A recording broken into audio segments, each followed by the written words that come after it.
show this week. We touched upon it there. A lot of headlines about Manchester United. A lot of people very vocal about United on social media on it. And of course, it does mark just over a year since INEOS took charge. So it gave us a little idea for this next section. Yeah, I think it's like 12 months and a week, isn't it, basically, since they came in. So today we've got Cams, the Man United fan, in the hot seat. And we're going to assess 9 different areas of the club. And we're going to decide whether or not they've improved, stayed the same, or gotten worse under INEOS. Quite simple. Neither want you chipping in from the neutral perspective throughout. OK, first up, we're doing signings. So signings under INEOS. We can have a look at the full list of signings now.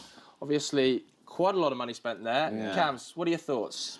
I think with the signings, there's some that have contributed this season and been pretty decent, like Mazraoui. I think when he started, he was very good. It's kind of tailored off a little bit now. But I think overall, the jury's still out for a lot of the signings. You look at Joshua Zirkzee, last few performances have been a little bit better. But has he had that goal threat? Still not there at the moment. De Ligt, again, it's up and down. I think Lenny Yoro is a positive signing due to his age, due to what he did at his former club. And you look at his potential as well. He does look like he'll be a very good centre-half in the future. So that's a little bit of a bonus, but I do think there's just too many that the jury are out for at the moment. So I have to put signings as not much has changed as stayed the same. Yeah, do you stayed reckon the that same. if another club, a club that's going through a successful period, made all those same signings, that it would be at this point? Do you think that the problem is the signings, or do you think the problem is the club? I think a lot of it is the club. I think a lot of his club. It can't be a coincidence that so many players join Man United and all of a sudden they become bad players overnight, and then maybe when they leave, they have a little bit of resurgence. So I do think the club play a part, but also when you look at like Mazraoui and De Ligt, they did come from top clubs too, and had to come down in a way to Manchester United. So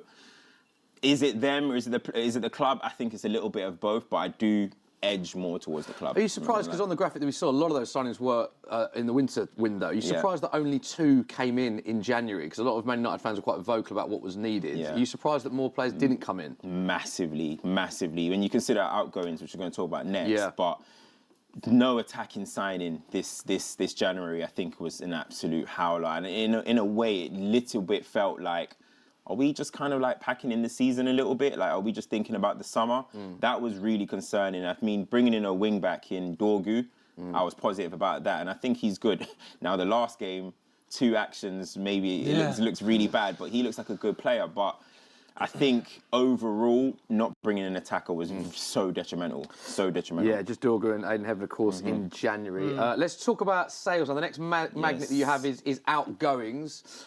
So again, there's quite a lot to contextualise this. We can give you some information on the players that Man United have let go. So again, this is all under INEOS. So firstly, we'll look at sales. As you can see, a lot to take in.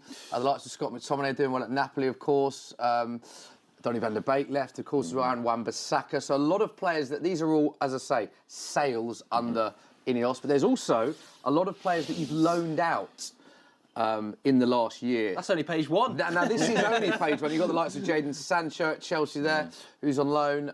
But there's another page of this because there's a lot of outgoings, Cams. As you can see here, Joe Hugo with a secondary loan, hence why he's on there twice. Marcus Rashford, we know, has gone to Aston Villa. Malasha as well, PSV. So there's a lot of info to take in on there.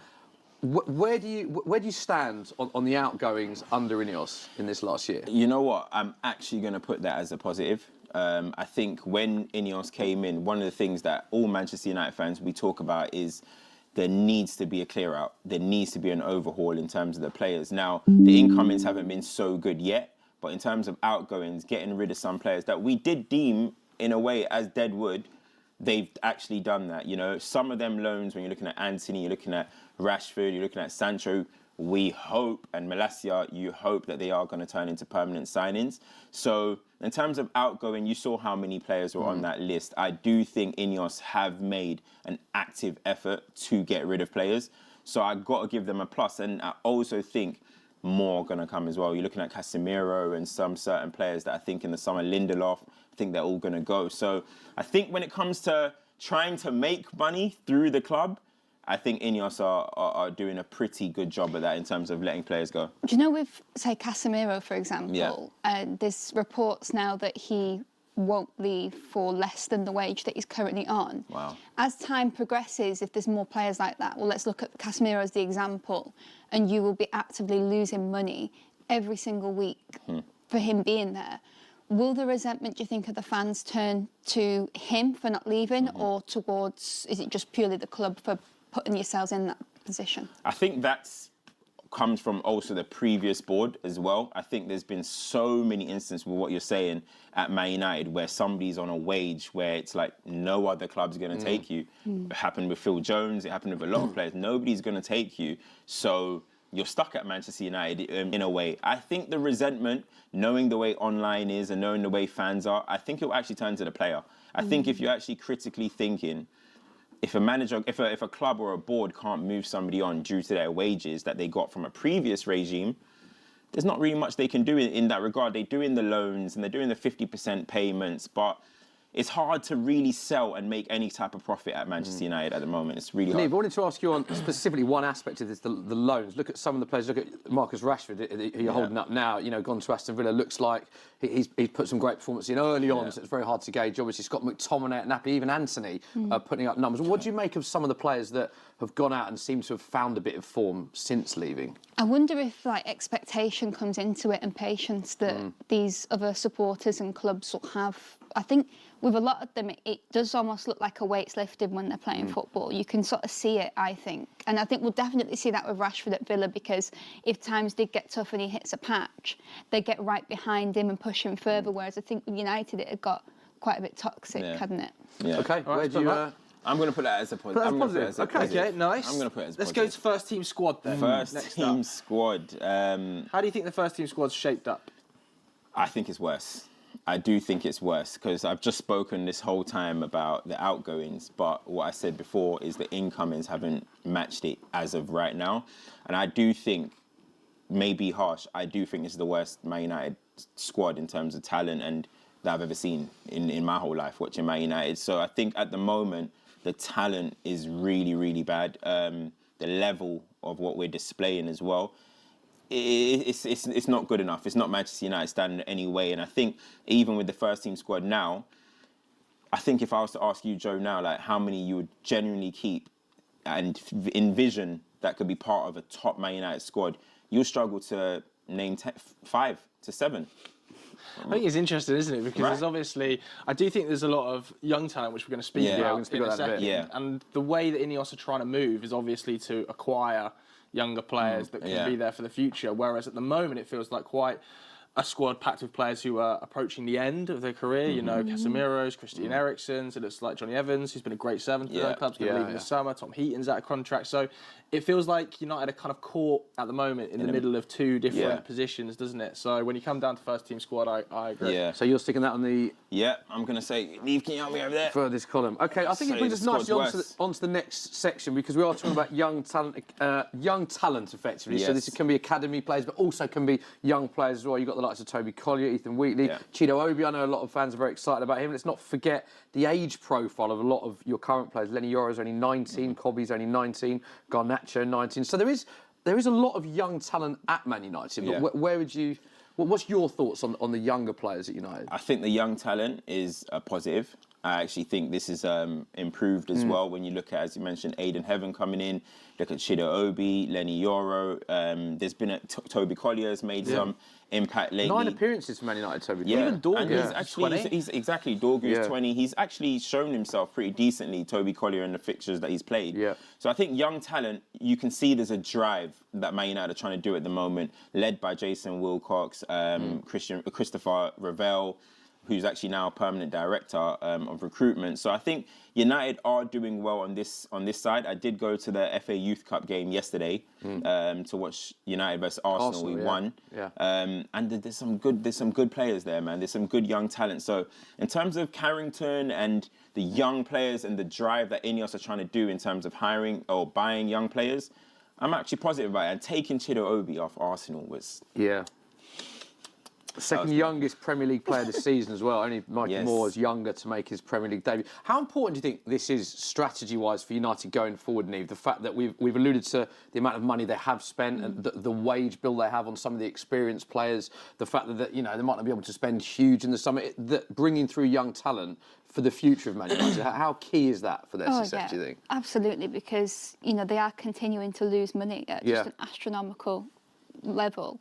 So to have, as you say, young players that are also going to be fighting to be part of this next generation of Man United as they try and rebuild and get going again. I think it feels like a very, when you look at the past of Man United, it feels like that should be a route that they should go down as well. Yeah, okay, let's get I'd them agree with up that. I there. think that's a positive, yeah. Next up, we have got Erik Ten Hag. Now, let's contextualise this a little bit. We want to talk here, using this magnet, really to talk about the decision to keep Erik Ten Hag, extend his contract, and then sack him, 3 months later. Yeah. Where does that sit with you? I think that was really, really, really poor from Manchester United, actually, and from INEOS. And I think they had a decision to make in the summer. And I think they bottled that decision. I really do. I think the fan pressure as well got to them, because we were all, as a fan base, we were living off the euphoria of beating City in a final, FA Cup. Wow, if he wins 2 trophies with this squad, imagine what happens next season. Yeah. I think they bought into that, and I think it was so early into their tenure, they didn't want to make a massive decision that could sway the fan base away from them. And in the end, they got it wrong. I mean, we gave him more money. We signed some of the players that I've put as the jury's out for them. Didn't improve. In fact, we got worse. It was one of our worst ever starts that we've ever had in the Premier League. And to then sack him, and considering what Manchester United's financial issues are, the reports just came out, and we're 10.4 million pounds. Yeah, 10.4 million was the cost to sack him and his staff, worth pointing out, according to reports. It's outrageous, man. It's crazy. And the fact is, we gave him an extension, and that is when I was just like, I don't think at this point they really were confident in what they're doing, in terms of, as soon as he signed that contract, we had a few losses in the start of the season, and there was already talks like, this might have been a bad decision. And well, I think as well, there was a lot of reports when the contractual situation was happening that United were speaking to other coaches, managers as well. Exactly. There were reports of Thomas Tuchel, Thomas Frank being interviewed, and that situation as a whole became messy. Felt like an absolute mess, didn't it? Yeah, I think what the turning point for me with Ten Hag, it'd be interesting to get your thoughts on this, was about, I think it was November 2023, when he'd said about how he can't play how he played with Ajax because he doesn't have the players at United, and he went down a different route. Whereas you look at Ruben Amorim now, and I know he's not been there too long, but he's really leaning into this is how he wants to play and sticking to it as United go further down the table. Did you prefer it when Ten Hag tried to show pragmatism, or do you want the manager to be like Amorim and just really lean into it and what he's all about? It's funny because you're kind of in the middle. You're a little bit in the middle in this one, because the way Amorim is very focused on his style, but at the same time the results are terrible, and you're looking at it and you're saying to yourself, is there a way he can stop the bleeding at least? Even if he wants to keep his style and he wants to keep his formation, which is perfectly fine, how do we stop these losses, And some people are saying, well, don't compromise. You can't compromise these players, because that's what Ten Hag did. But I don't think you have to be all the way left or you have to be all the way right. I think there's a way you can be a little bit in the middle in terms of staying to your style, but also stopping it from becoming some of our worst form we've seen. I think it brings us nice onto the next one. Let's Ten Hag up, because we're going to talk about the current Manchester United manager, of course, Ruben Amorim. That's the next magnet that you've got. So you've got Ten Hag on the board.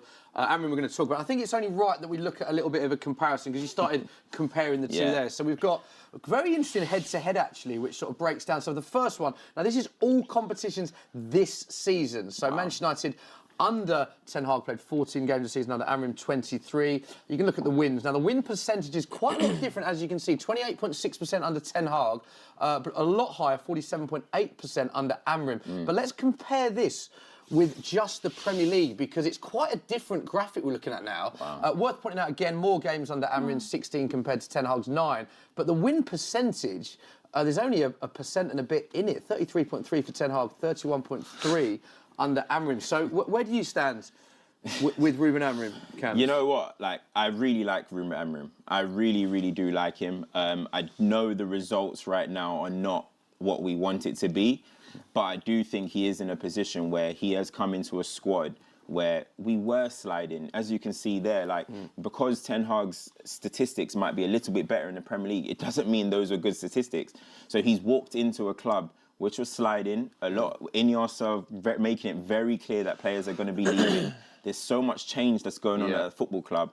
And I think even for himself, Ruben Amorim, I think if he had the opportunity to make the decision again, he would 100% do it in the summer. And also, it's interesting, isn't it? Because he wanted to carry on and start afresh at the start of the season. I think we do need to contextualise that it's very difficult for any manager, such a young manager as well, to come in mid-season and actually implement new philosophy, change formation. So I think, he does need time, doesn't he? What are you thinking? But then because it's been that bad, do you know it's been that bad? Because we've seen managers come into teams fighting relegation throughout the season, and they find a way to just help, like you say, stop the bleeding, and we see instant progression. But it's because it's been that bad, the results. Are you not so concerned? Are you still though? We need to give Amorim time, and are you happy for Amorim in the summer to spend hundreds of millions of pounds, even if it could set you back even more? I don't think they'll have 100 millions of pounds to spend. I do agree that in terms of how bad it's been, I do think there is mistakes that Ruben Amorim has made. That is undeniable. And I think any fan that says, oh, it's just all the players, I do think that's a bit disingenuous. I do think there is some things that we have to look at Ruben Amorim. He can improve on some of his decision-making, some of his in-game changes as well. I mean, not playing any of the youth players as well that he did the other day. So I think there's a few things that he can do better. So however, I'm going to put him in hasn't changed. Okay. I'm going to put him as hasn't changed. Let's go to the next one then, let's go to the next one, which is the boardroom. Yeah, we can have a look now, actually, at a little graphic illustrating exactly what has happened at boardroom level for Manchester United, because there has been a lot of changes, a lot of turnover so far since INEOS came in. Obviously, lots of ins, lots of outs, a couple really notable ones. The main one, I think, sporting director, Dan Ashworth, in and out. Obviously, that cost a reported £4 million to make that change. But technical director Jason Wilcox has joined. Director of recruitment Christophe Vivell was made permanent this week. Where are you on this, Cams? I think it's good to have footballing people in the club. I feel like we've gone such a long period without proper football men at the football club. When you're looking at the Ed Woodward era, you're looking at when John Murtough was here as well. It never felt like we had footballing men making these decisions. So to see like Barada in there, Vivell, these guys who have a bit of experience, Jean-Claude Blanc, I believe his name is. So to see these guys come in who have experience at top football clubs is very, very good. The Dan Ashworth situation, though, was quite embarrassing, I think, especially on INEOS's part. I mean, we chased this guy for 8 months. We almost got sued by Newcastle. It was like all over the place trying to get Dan Ashworth into the club, to then turn around and sack him within 3 months. So that was a little bit of a howler. Transfer window, within one transfer window. So I do think it's an improvement, the fact that we have got footballing people in, and we've already seen some of their work, as we mentioned, with the young talent, with Wilcox and Vivell. So I would say it's still a positive, but the Dan Ashworth was very muddy. So you're sticking it in a positive. Yes. I think we've got time for one more. So we're going to look at the fan sentiment now. So just overall, you're a Man United fan. So in terms of comparing where you were last year to sort of this year, fan sentiment, how do you feel as a United fan? I think I speak for every fan in this case, and I think it's really, really dark times. It really feels dark. Even though we're talking about the young players who could potentially become top ones, it's a really dark time to be a Man United fan. And it's not only because of what's happening on the pitch. You're listening to all the noise about the reports about the financial situations. You're listening to, you just turn on the TV and you're hearing this person's been sacked and these people are getting sacked and food is being taken away from the canteen and stuff. So you're hearing all this noise from off the pitch, and then when you get on the pitch, we're losing consistently. Players are. You saw what happened with Garnacho just the other day in terms of walking off the pitch. Everything at the moment feels like there's a little bit of a cloud over the club.